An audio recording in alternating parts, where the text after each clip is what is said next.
Okay बेटा, तो हम लोगों ने लास्ट क्लास में जो बात की थी वहीं से बात को कंटिन्यू करते हैं। और हम लोगों का जो टॉपिक चल रहा था इट वाज आर्टिफिशियल इंटेलिजेंस। और इसके अंदर बेटा हम लोगों ने बात की थी ए डिकस्ट्रा एल्गोरिथम के ऊपर, ठीक है। डिकस्ट्रा एल्गोरिथम के अंदर हम लोगों ने ये डिस्कस किया था कि हमारे पास दो तरह से वर्टेक्स और नोड्स की फॉर्म में क्वेश्चंस हो सकते हैं। और अगर एक पॉइंट से लेकर दूसरे पॉइंट तक अगर हमें कहा जाए कि इसका शॉर्टेस्ट पाथ आप बता दें, so you people can easily calculate it, ठीक है। उसको आप आराम से जो है ना वो क्या कर सकते हो बेटा, कैलकुलेट कर सकते हो। इसका जो फर्दर इसकी डिटेल्स अगर हम देखें तो वो इस तरीके से हो सकती है बेटा कि हमारे पास ये एक पास्ट पेपर का सवाल भी हमने इसके लिए डिस्कस किया था, ठीक है। तो अब इसका हमने एक और क्वेश्चन भी देख लिया था कि ग्राफ्स की क्या इंपॉर्टेंस है या कहाँ यूज होते हैं आर्टिफिशियल इंटेलिजेंस में, तो वो भी मैंने आपको एक्सप्लेन कर दिया। अब बेटा हमारे पास यहाँ पे जो बात हो रही है बेटा, देखिए जब शॉर्टेस्ट पाथ की बात होती है ना, इसके अंदर आप जितने पैरामीटर्स ऐड करते चले जाएंगे उतनी ही ज्यादा आप ये कह सकते हैं कि आपका एल्गोरिथम जो है वो एफिशिएंट होता चला जाए। तो अभी जो बेटा हम लोग बात कर रहे हैं वो ए स्टार एल्गोरिथम की बात कर रहे हैं। तो सबसे पहले तो ये चीज क्लियर कर लें बेटा कि ए स्टार एल्गोरिथम जो होता है वो क्या कहलाता है सर, ये बेस जो करता है वो किसके ऊपर करता है सर, डिकस्ट्रा एल्गोरिथम, ठीक है, जो ऊपर पढ़ा था। लेकिन इसके अंदर इन्होंने एक और चीज ऐड कर दी है जो क्या कहलाती है बेटा, ह्यूरिस्टिक वैल्यू कहलाती है। ह्यूरिस्टिक वैल्यू का मतलब यहाँ पर ये लिया जाता है कि आप ये कह सकते हैं कि it is an intelligent guess, ठीक है। तो इंटेलिजेंट गैस का मतलब यहाँ पर ये हम कह रहे हैं कि यहाँ पर हमने और मजीद चीजें जो है ना और पैरामीटर्स क्या कर दी है सिस्टम में ऐड कर दी, ताकि हम ये देख सकें कि जो सिस्टम शॉर्टेस्ट पाथ निकाल रहा है वो और एफिशिएंट हो गया, ठीक है। तो इस वजह से बेटा हम लोग ये सिस्टम पढ़ते हैं। तो यहाँ पर वैल्यू बेटा हमारे पास होती है एच वैल्यू। तो it shows how far we have to go to reach the destination most efficiently. तो कितनी एफिशिएंटली हम जो है वो एक पॉइंट से दूसरे पॉइंट पर जो है वो हम पहुंच सकते हैं, ठीक है। तो ये चीज जो है वो कौन रिप्रेजेंट कर रहा है बेटा, एच रिप्रेजेंट कर रहा है, सही है। जो कि इस केस के अंदर क्या कहलाती है बेटा, ह्यूरिस्टिक वैल्यू कहलाती है। इसको हम इंटेलिजेंट गेस भी कहते हैं। अब मैं आपको पहले कुछ एग्जांपल्स के थ्रू चीजें एक्सप्लेन कर देता हूं और फिर हम फर्दर बात करेंगे कि जैसे फॉर एग्जांपल हमारे पास एक पॉइंट या इन्होंने दिया हुआ है, ठीक है बेटा। एक पॉइंट हमारे पास यहाँ पर मेंशन किया गया है। इस पॉइंट के अंदर हमारे पास क्या बात हो रही है बेटा, एक पॉइंट यहाँ पर गिवन है। इसको आप क्या कह सकते हैं बेटा, स्टार्टिंग पॉइंट कह सकते हैं आप।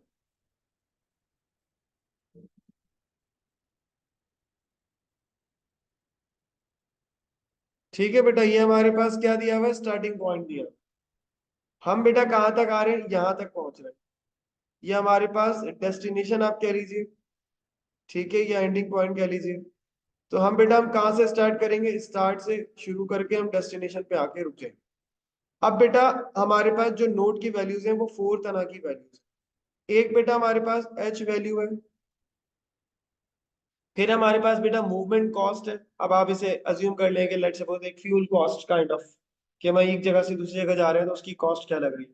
फिर एफ जो है बेटा वो जी और एच दोनों का क्या है, कॉम्बिनेशन है, ठीक है। और एन जो है वो प्रीवियस नोट है जो कि नोट को, प्रीवियस नोट को रिप्रेजेंट करता है।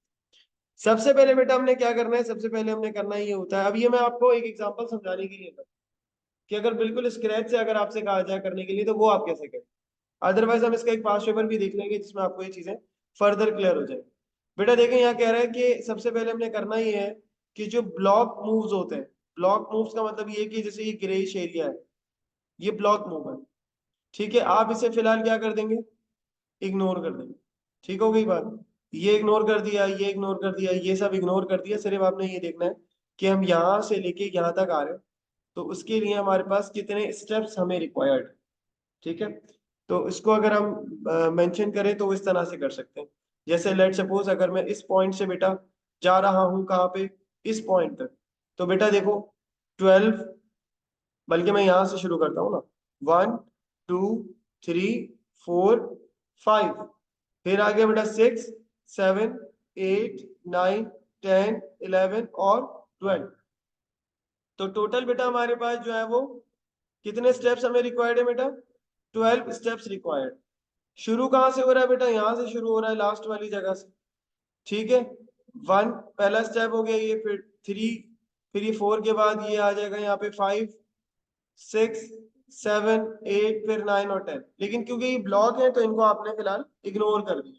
इसी तरीके से बेटा अगर आप दूसरे साइड से लेके चले, जैसे फॉर एग्जांपल अगर आप यहाँ से आए तो 11 स्टेप्स रिक्वायर्ड होंगे, ठीक है। फिर इसी तरीके से और पीछे करते चले जाएं तो आपने इन सबको क्या कर दिया, एक लेवल बना दिया। सही, सही है। अगर आप बेटा जैसे अगर मिसाल के तौर पर यहाँ से जा रहे हैं ना, 1 2 3 4 5 6 7 8 9 10 11, ठीक है। हर किसी को हमने क्या कर दिया, बॉक्स को एक लेबल कर दिया, एच वैल्यू हमने क्या कर दी, असाइन कर दी, ठीक है। तो इस तरीके से आप क्या कर सकते हैं, एच वैल्यू कैलकुलेट कर सकते हैं। नाउ अब एच वैल्यू कैलकुलेट करने के लिए आपने सिर्फ क्या किया, ब्लॉक स्टेट को छोड़ के बाकी सबको क्या कर दिया बेटा, लेबल कर दिया। ओके बेटा, लेबल कर सकते हैं, ठीक है, अगर उन्होंने मेंशन नहीं किया हुआ हुआ तो, ठीक है। फिर उसके बाद बेटा हमारे पास जो कॉन्सेप्ट है वो ये होता है कि हमें, चले मैं इसको आपको बुक के रेफरेंस से एक्सप्लेन कर देता हूँ कि बुक के अंदर ये क्योंकि एग्जाम्पल इन्होंने डिस्कस की है, so we should discuss it, ताकि पहले वो कवर हो जाए, फिर पास्ट पेपर पर हम मूव करेंगे तो हमारे लिए भी आसानी हो जाएगी।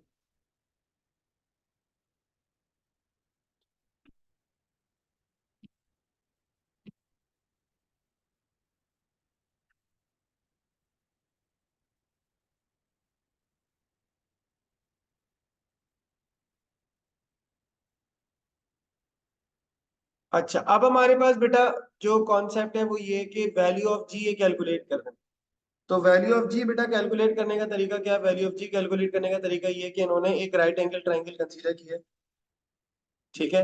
यहाँ इन्होंने एक वैल्यू जी कैलकुलेट करने के लिए इन्होंने कहा है कि जब हम मूवमेंट कर रहे हैं किस किस डायरेक्शन में बेटा, हॉरिजॉन्टल डायरेक्शन या वर्टिकल डायरेक्शन के अंदर, तो इसका डिस्टेंस इन्होंने क्या रख लिया, 10 रख लिया, ठीक है। अब by using the Pythagoras theorem, ठीक है, by using the Pythagoras theorem इन्होंने क्या निकाल लिया, डायगोनल डिस्टेंस निकाल, क्योंकि यहाँ 10 दिया हुआ है और यहाँ 10 दिया, तो हम यहाँ पर क्या लगा लेंगे बेटा, फॉर्मूला लगा के हम 14 निकाल, सही है।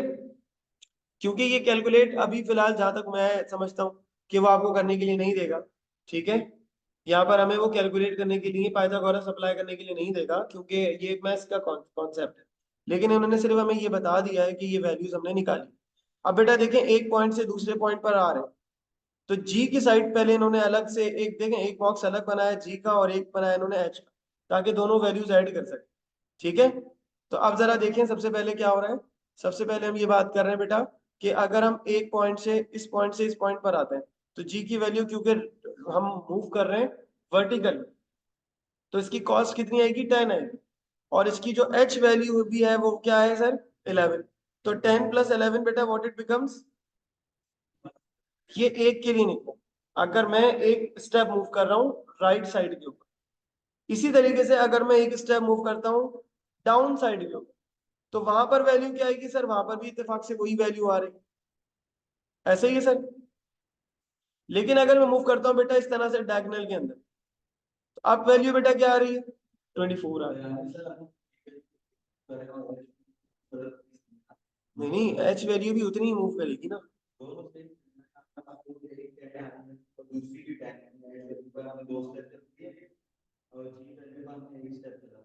क्यों भाई, दोनों चीजें काउंट होंगी ना, जी और एच दोनों दोनों ही आपने काउंट करने हैं ना। जब आप एक पॉइंट से दूसरे पॉइंट पर आ रहे हैं तो सर यहाँ पर जी की वैल्यू भी देखी जाएगी और एच की वैल्यू भी देखी जाएगी।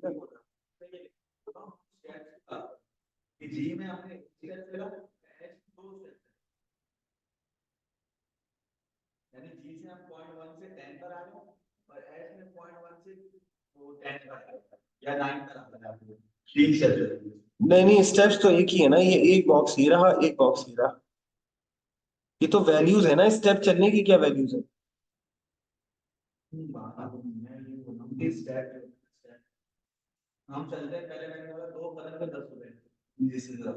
नहीं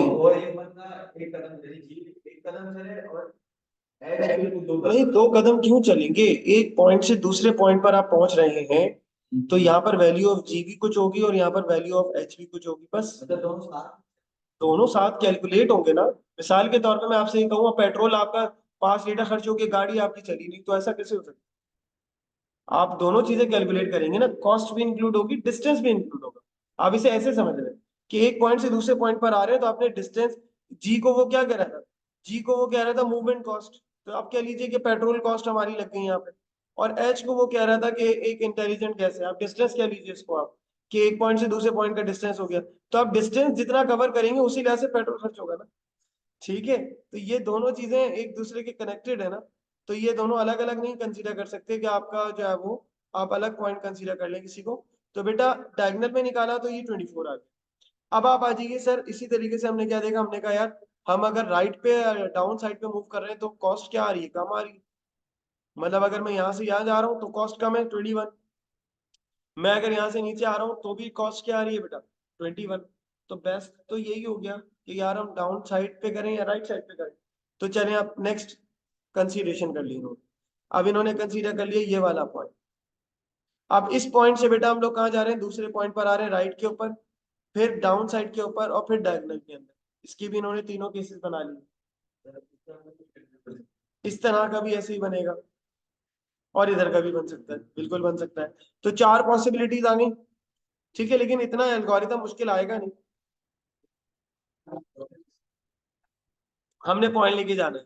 तो अब इस तरह से इन्होंने क्या किया, इन्होंने एक पॉइंट कंसीडर किया कैलकुलेशन करके, और इन्होंने कैलकुलेशंस की कि अगर हम यहाँ से पहुंच रहे हैं यहाँ तक तो उसकी कॉस्ट हो रही है सर 60।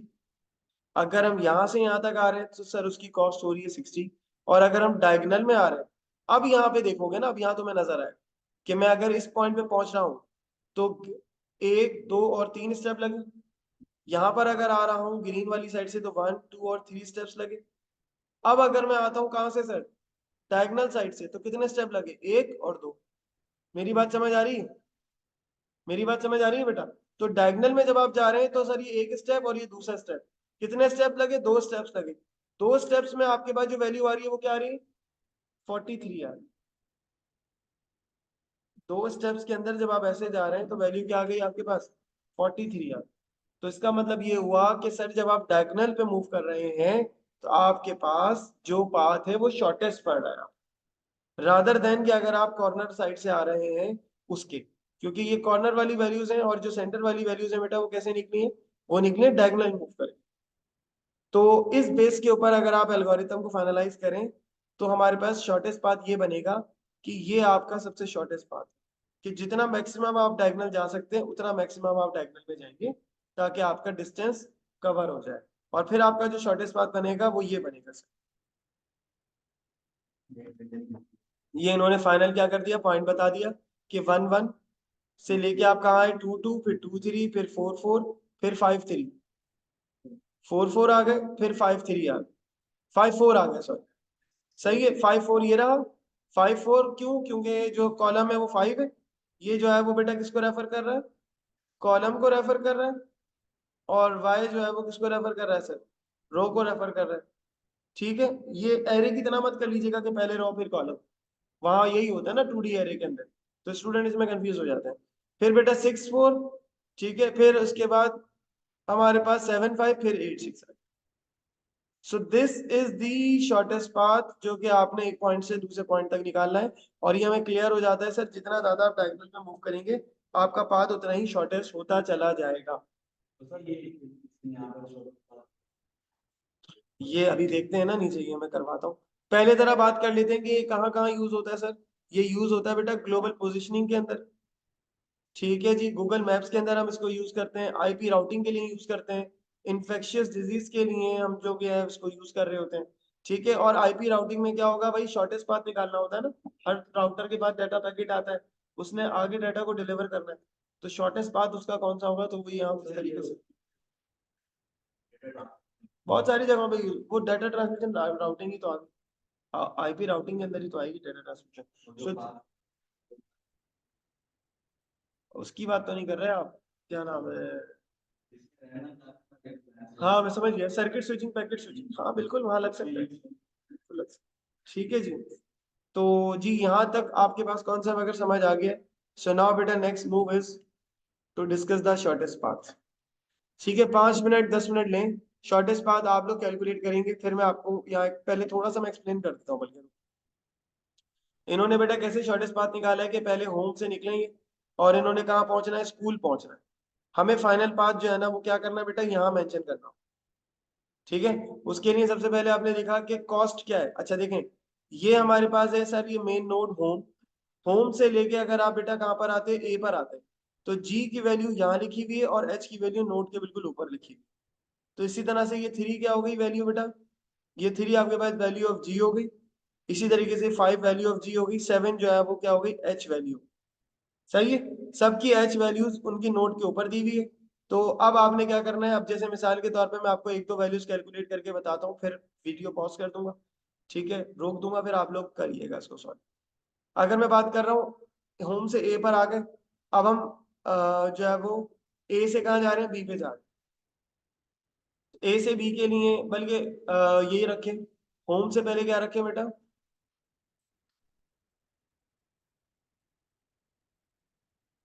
होम से पहले आप रखें यहाँ पर बी। बी के लिए बेटा हमारे पास जो कॉस्ट है बेटा उसकी क्या है,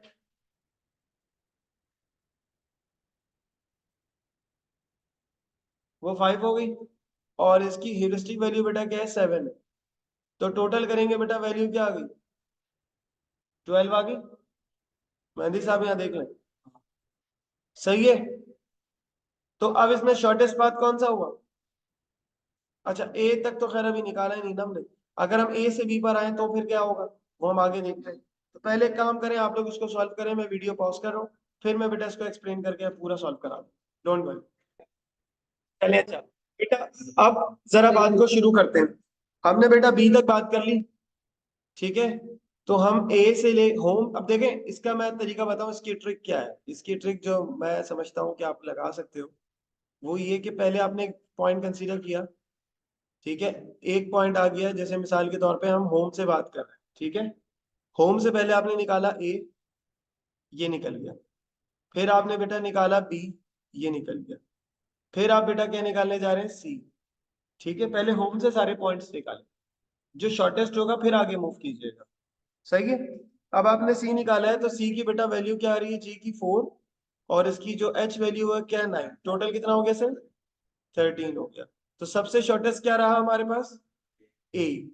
अब आप कंसीडर कर लें किस नोट को बेटा, ए नोट को कंसीडर करें। ठीक है, अभी आप सबसे पहले किस नोट को कंसीडर करेंगे सर, ए नोट को कंसीडर करें। ठीक है जी, अब आप ए नोट को जब आप कंसीडर कर लेंगे बेटा, ए नोट के बाद फिर आपके पास भी कितने पॉइंट रहेगा, 2 रहेगा, बी और ई। अब आपने क्या करना है, अब आपने इन दोनों को क्या करना है, कंसीडर करना है, बी और ई को। बेटा अब आप आइए बी पर दोबारा से। अब हम कहाँ से आ रहे हैं, बी पर, ए से आ रहे हैं। सही है जी, नहीं मैंने, हाँ बी से ए, बी से आ रहे हैं ना ए पर।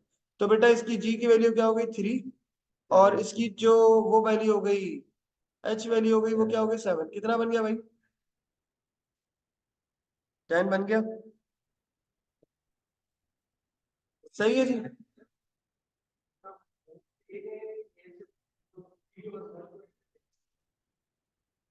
नहीं नहीं, अच्छा ये सॉरी, ये जी वाली वैल्यू रह गई ना मेरी, ये वही तो मैं आपसे कह रहा हूँ कि जी की वैल्यू ऐड होगी, एच की वैल्यू ऐड नहीं। जी की वैल्यू बेटा क्या हो गई, 4, तो ये हमारे पास टोटल क्या बन गया सर, 11। जब ही सर आप जो कह रहे थे ना, मैंने ऐसे ही निकाल लिया, मैंने ऐसे ही निकाल ली, ऐसे नहीं निकली। जी, जी की वैल्यू ऐड होती चली जाएगी आप। सही है जी, तो ये आपके पास क्या आ गया सर, 11 आ गया। अब आप आ जाए बी से कहाँ पे सर, ई पे। इसकी वैल्यू देखें सर, तो जी था 1 और ये था 6, कितना हो गया सर, 7 हो गया। और इसकी ह्यूरिस्टिक वैल्यू क्या है, 3। क्या बना सर, 10 बना। तो क्योंकि असल में ये मूवमेंट कॉस्ट है ना, ये क्या है, कॉस्ट है, कि इस पॉइंट तक पहुंचने की कॉस्ट आपकी है। एच सॉरी, एफिशिएंट गैस है, तो एफिशिएंट गैस ये, तो जी कॉस्ट तो ऐड होती है, जी की वैल्यू तो ऐड होनी होगी। एच वैल्यू क्या है, वो इंटेलिजेंट गैस। ठीक है जी, तो वो आपने चेंज नहीं करना है, वो फिक्स रहेगा। लेकिन जी की वैल्यू आपकी कॉस्ट जो है ना वो क्या होती रहेगी, ऐड होती चली जाएगी। ठीक है, जैसे जैसे मैं एग्जांपल दे रहा था, आप समझ लेंगे फ्यूल प्राइस आपकी एक तरह से समझ लें कि ये होती है। अब बेटा हमने क्या निकाल लिया, हमने पहले पॉइंट कंसीडर किया ए, और फिर बी और ई में से कौन सा बेस्ट बन रहा है, ई बन रहा है। तो बेटा हमने क्या कंसीडर कर लिया यहाँ पर, ई कंसीडर कर लिया। अब हम ई पर आ गए, तो ई पर अब आपके पास कितनी पॉसिबिलिटी है सर, दो। या तो एफ है, या फिर डायरेक्ट क्या है, स्कूल है। तो पहले एफ वाली देखते हैं। एफ वाली में सर जो एच की वैल्यू है वो क्या है, एच की वैल्यू 3 हो गई। टोटल कॉस्ट बताइएगा 1 6 और ये 8 हो गया। तो टोटल वैल्यू बेटा क्या बन गई, 11 बन गई। ठीक है सर। फिर आप आ जाएंगे यहाँ पे स्कूल, सही है। और अब हमारे पास जो वैल्यू बेटा स्कूल, अच्छा एफ में आने के बाद हम कंसीडर कर रहे हैं।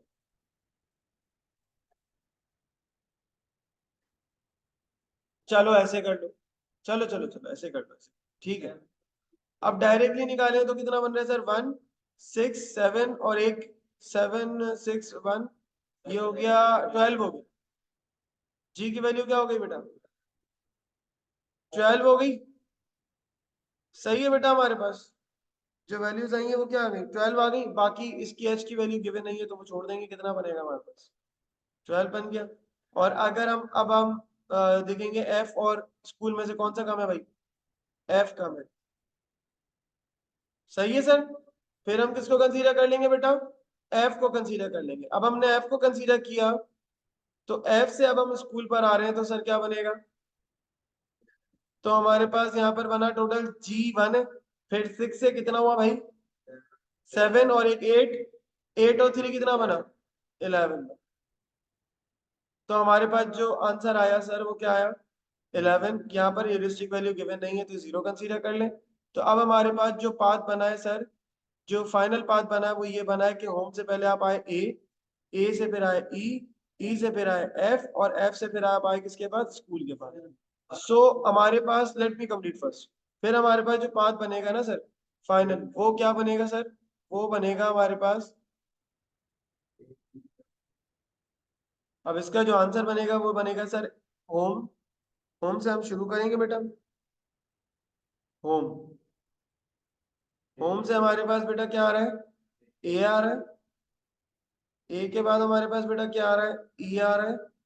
ई के बाद बेटा हमारे पास क्या आ रहा है, एफ, और उसके बाद हमारे पास क्या आ रहा है सर, स्कूल आ रहा है।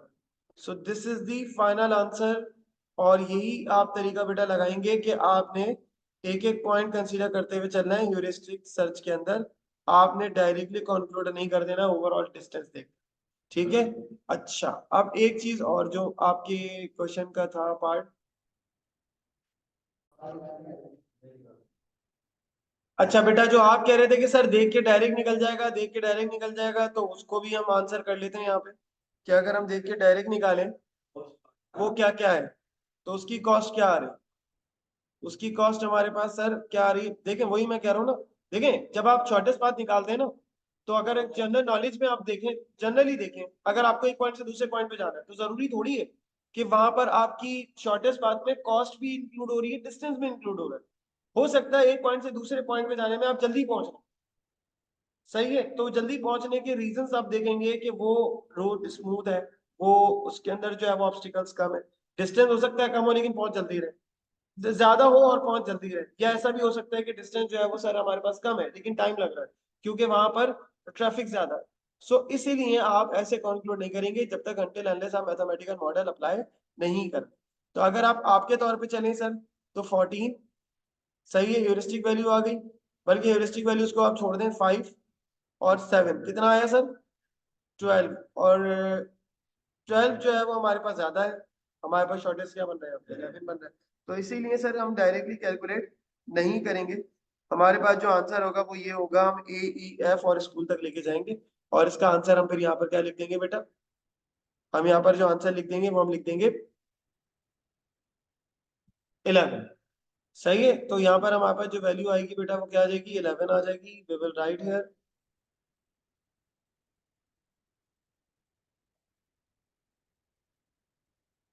यहाँ पर हमारे पास जो शॉर्टेस्ट पाथ आया बेटा वो क्या आ गया, 11।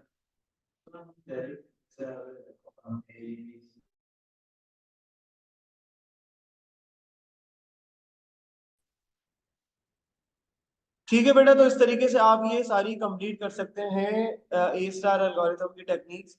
और अब हम इंशाल्लाह नेक्स्ट वीडियो में फर्दर इसके ऊपर बात करेंगे। अल्लाह हाफिज।